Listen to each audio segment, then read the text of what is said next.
So I don't know if anyone's necessarily happy after the last episode. I'm not happy because this team lost in the first round to a team that we probably should have beaten.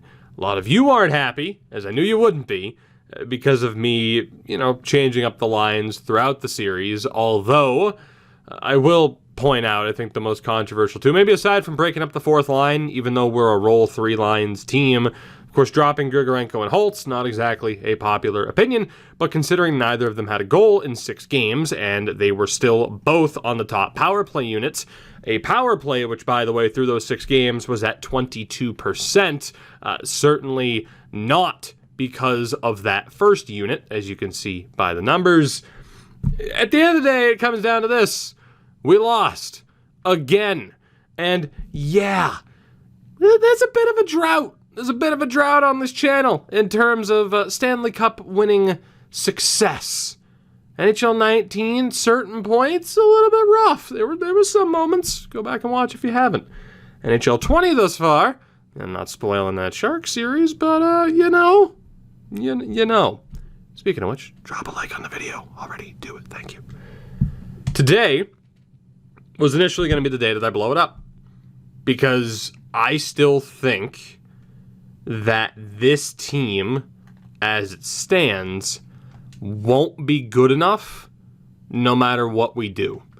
Because medium top 6 forwards and medium top 4 defensemen don't exactly develop as well as they should, which is one of my biggest issues with this game, I don't really see how we're going to be successful unless we end up with top picks, and we're not going to get top picks unless we tank it, because right now this team's good enough to have a regular season success. They just can't get over the hump of the playoffs. 911 save percentage for Astles, it's not as bad as it could have been, but it certainly isn't great for a 6-game series. Defensively, you look at the top options here, and yeah, cap-wise, Afinogenov's going to have to be signed, and we have $21 million to do it. But you look at who's in the system, Long and Melnick, Stamkos, DiPietro, are any of them going to make it? Stamkos is already 23 years old. He's only a 76. So I think that's the biggest issue with Draft Glory this year. Now, aside from the fact that in this specific challenge, yeah, penalty kill-wise, we're always going to struggle because of our player types. But this challenge, much like with the undrafted challenge that we started with initially, this challenge is that much more difficult to accomplish because of some of the issues with this game. Now, again, call that an excuse if you want. I think that's fairly evident for anybody who's played this game that, yeah, guess what? You have a lot of talent that doesn't develop like they used to, and I don't think it's down solely due to the morale, the line chem, or whatever. We're just not seeing players develop in NHL 20 like I think they should. And I've mentioned that. Whether or not that's going to result in any sort of change to how franchise mode works, I have no idea. Because this game has been out for a while now, and I just don't know. So I shudder to think that that is how those type of players are going to develop for the rest of the year, because if they are, that little playoff drought that we talked about might continue, and this might be that much more frustrating to play, as the Toronto Maple Leafs made it all the way to the Eastern Conference Final before falling short to the Hurricanes, who fell short to the Minnesota Wild as they win the Stanley Cup. Peter Reynolds wins the Art Ross and the Hart. Luke Hughes wins the Norris, the Lady Byng, the Mitch Marner. Ferraro, who's a generated player, wins the Calder. Peluso wins the Conn Smythe. Luukkonen the Vezina. Castles won the Jennings. Havlid the Masterton. Jack Adams the Carolina. Cody Glass wins the Selke. Ted Lindsay to Peter Reynolds. The Rocket Richard to Matthew Savoy. So what we're likely to do here, I don't know what we're likely to do. I don't know. Every fiber of my being says blow it up. Every single fiber of it. But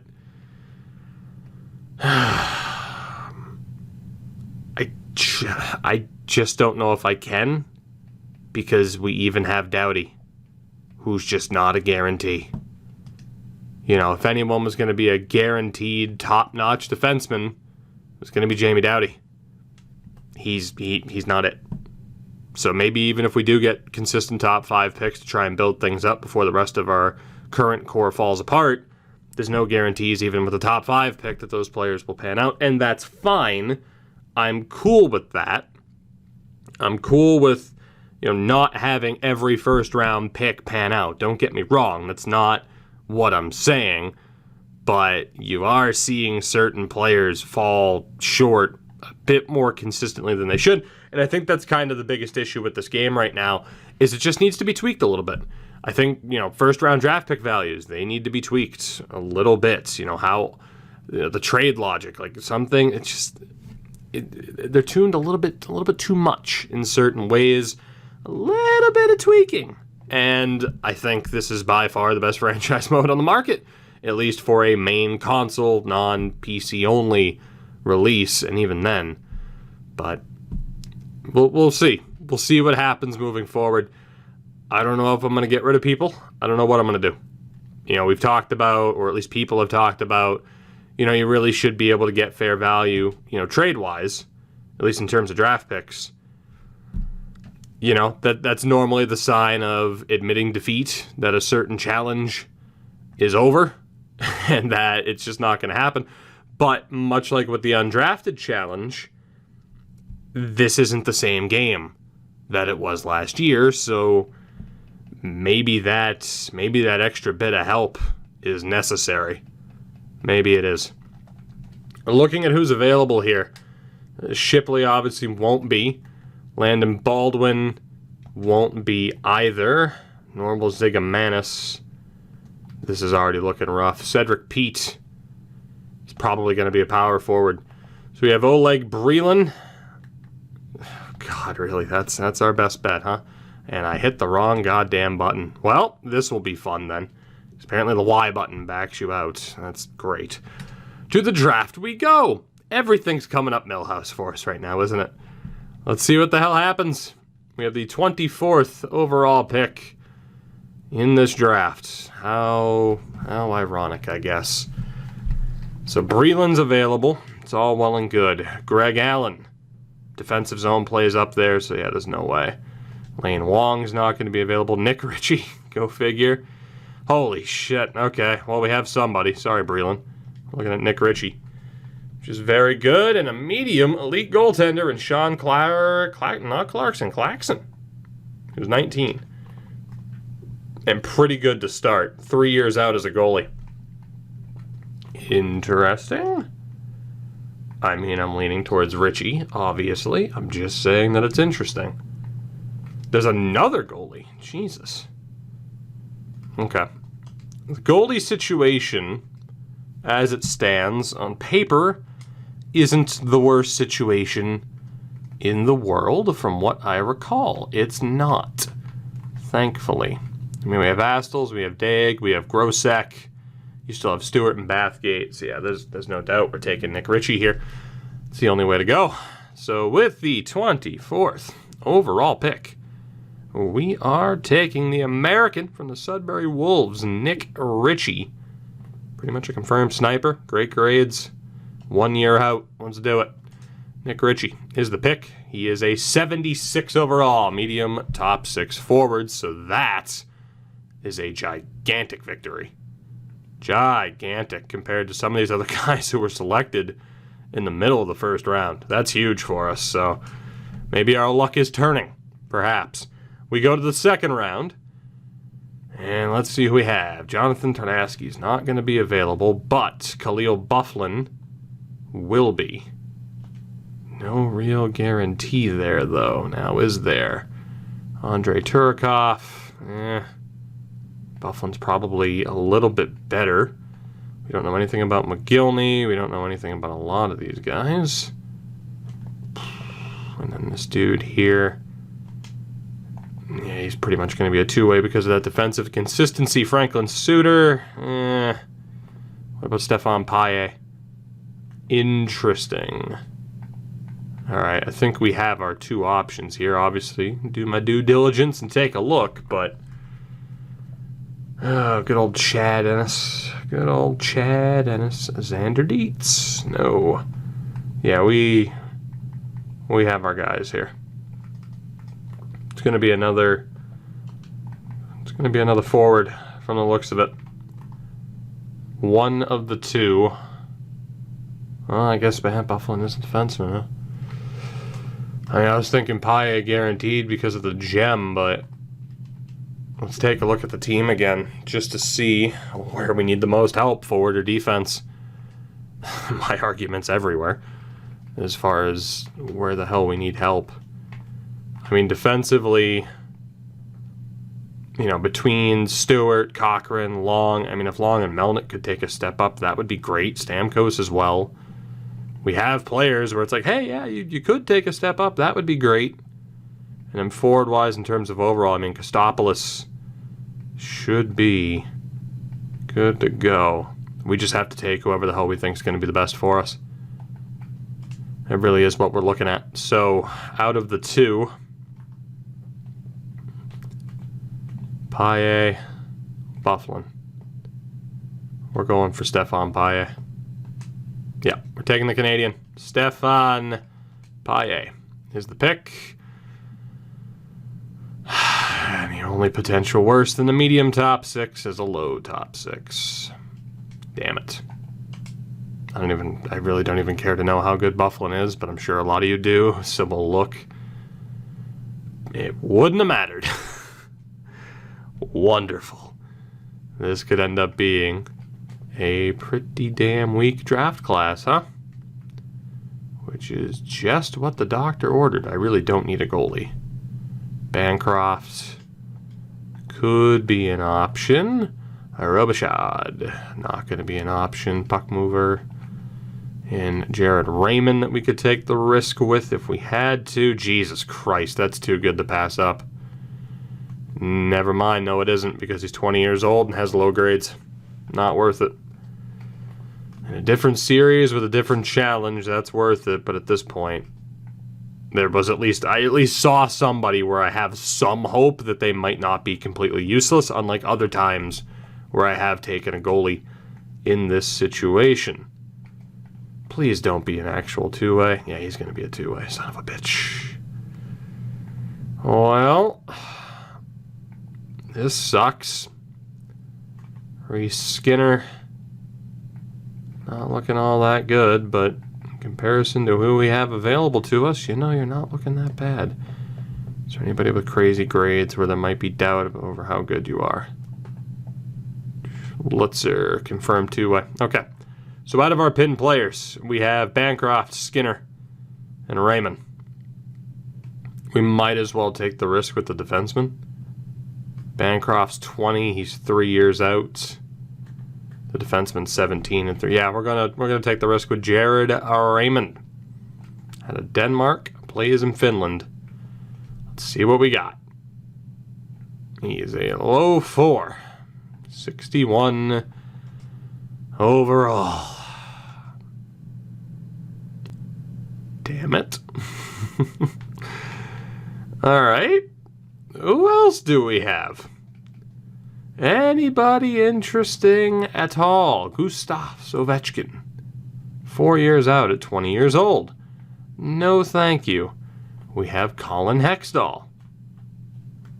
Who the hell knows? I mean, he's 17 and has a good passing category, shooting category at least.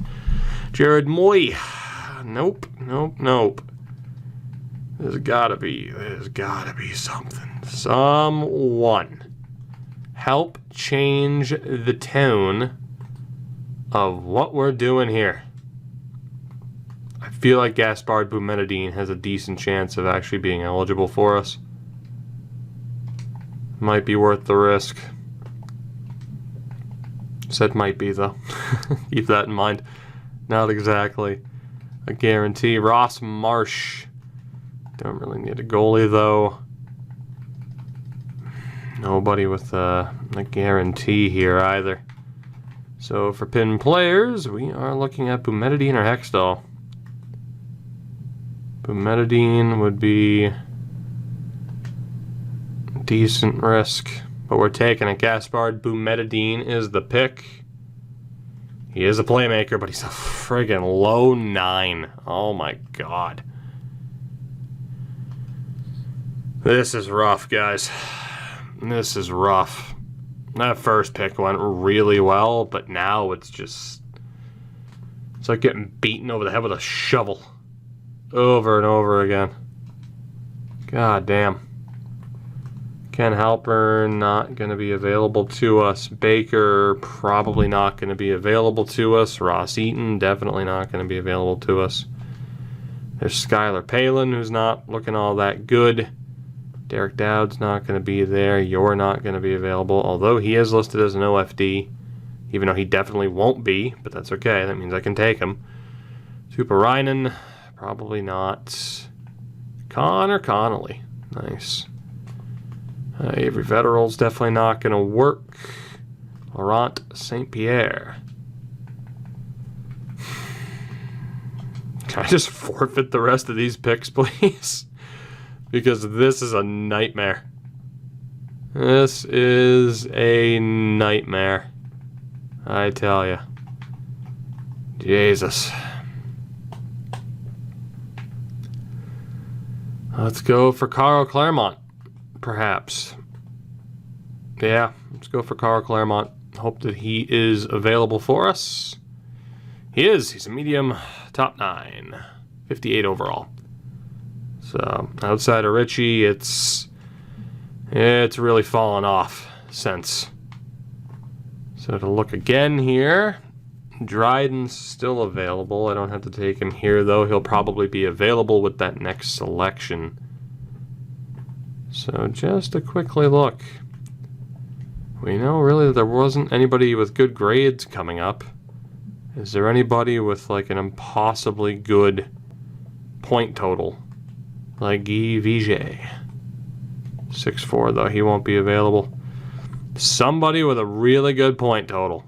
Surprise me. 16 and 25. 12 and 39. Probably not, though. Yeah, he's a low 9. Alright. Well, let's just go with Dryden. Again, he probably won't be an OFD, but I am allowed to keep him. He's friggin' terrible anyway. Oh, God. Oh, God. Alright. So, final pick. Let's just go for Tuparainen. Yeah, Tuparainen. Screw it. See how good you are. I mean, if that potential was worth anything, I might be excited, but no. It's not. It's not. So we get Nick Ritchie. And a whole bunch of nothing. We get to deal with the re-sign phase. I'm going to move forward here. A shitload of coach contracts that are up, so that's going to be fun to deal with. So let's take a look, shall we? So goaltending-wise, Astles and Daig. Right. We pretty much have no choice. Oh, God, you gotta be kidding me that you're looking for that much money. You have to be kidding me. So big overall players underperform but still want the money.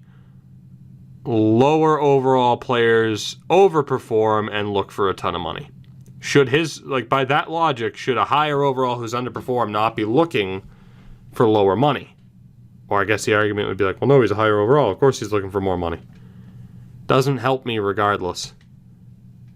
I don't know if we can even bother re-signing Astles. We're obviously going to qualify Daig because whatever the hell his initial offer is probably going to be too much. Yeah, a little bit. I mean, Grosek is there. So if we lose one of the two, it's fine by me. And then Goddard we might as well sign, but I don't really know if he's ever going to play. Defensively, if Finneganoff needs a new deal, we're going to qualify Roberts for the moment. Jansen and Yui are terrible, but we might as well keep them. Just go with that low-end qualifying offer. German is awful. Might as well look to keep him, though. Richie will probably be signed. Bobkoff, we're going to qualify. On the left-hand side, Benson's deal is up. Kavanagh, we are going to qualify. Joseph gets a qualifying offer. Marcoux needs to be signed. You're probably never going to be any good. But we'll sign you. Lundeen, same thing. You're 61 overall at 20 years old. You're never going to be good. Ah, sweet merciful God. And that's where all the money's about to go. Qualify Severette. Dockel is going to need his ELC. Fragapani is going to need his ELC. Fawcett will be qualified. Makinen, screw it. We might as well sign you. Or, yeah, Likens, screw it. Sign you too. Okay. Well, this will be fun. As we sign a bunch of dudes to their ELCs. So from here, in terms of RFAs, there's quite a few, but I'm going to try to save money as much as I can because, let's be honest, most of them are probably going to look for too much, right? Maybe not. Maybe we'll try and sign them. How much is Kavanaugh looking for? It's not too bad. Let's get the UFAs handled first. Finneganoff, our original draft pick, Nazarov, Korobov, Benson, and Astles. We have to keep Astles as much as that is a horrifying thought. He doesn't want to re-sign because nobody ever fucking does. Because reasons. Oh yeah, we just made the playoffs. Nope, nobody wants to re-sign though. Out of the RFAs, nobody wants to re-sign though. Yeah, it's perfectly fine. Yep, that's... Can I just say how stupid that is?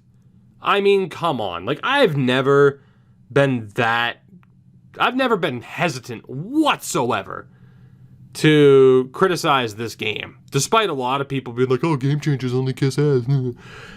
I've never been hesitant to criticize the game. I put out a 200-page document criticizing the game last year, and the current document for this year for roster editing is already over 100 pages, and I haven't even done my first batch of true editing yet.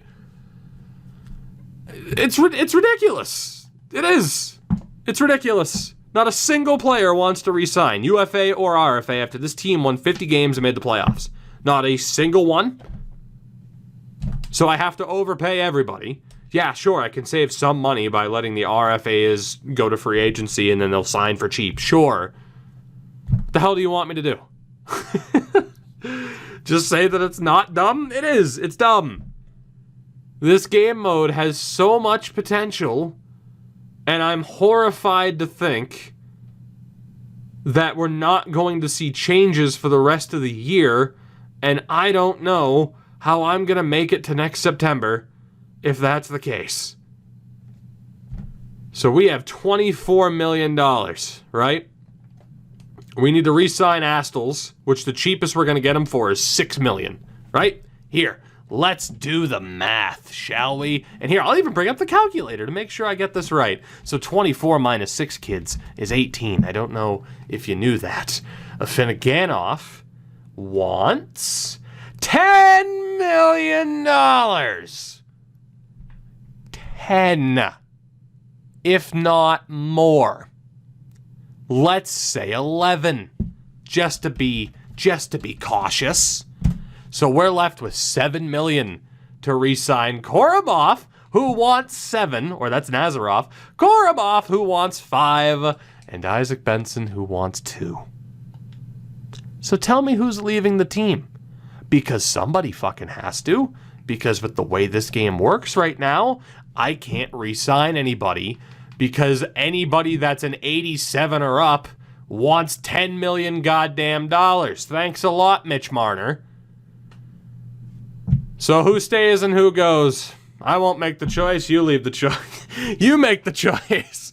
Especially those in the crowd who are unhappy with my line-changing ways. Who would you prefer that I keep on the team? Or do we make changes and get rid of someone who is still under contract and who doesn't show up in the goddamn playoffs? Cough, cough, hint, wink. Cough, cough, hint, wink. Is this the episode that broke Toogie? It might be. But Jesus Christ, there are some stupid things about this mode, and there's no excuse for them.